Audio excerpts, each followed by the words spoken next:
Ka Meghalaya High Court kalapan kalam ya kajing persang jong ke Garo Hills Autonomous District Council lani GHADC ban kanglat yakin non-tribal ban benta haka election MDC. Hakarai kalapan mi ka Meghalaya High Court kalaong ba katkum ki AD rules katkandai sanpawai ki non-tribal kila ban yakun election MDC latlut lada ompat don kanu kajing penkala haki kendon jong kani kaan.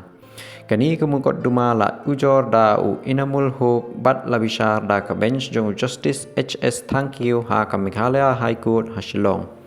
Hakarai jong ka kashari la penbana pendam yak hukum jong ka Garo Hills Autonomous District Council Election Commission ka balabu kendon ba ki kerteng kidai bandon ya ka Scheduled Tribe Certificate lani ka ST Certificate ban yakun ya ka Election MDC.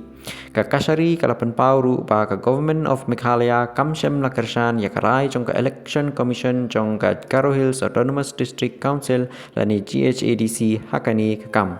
Namar kata ka Meghalaya High Court kalapan syai ba ki non-tribal kin yo shim benta latlu haka Election MDC hadu bandapen kala ya ki AD rules katkandai spa san pawai.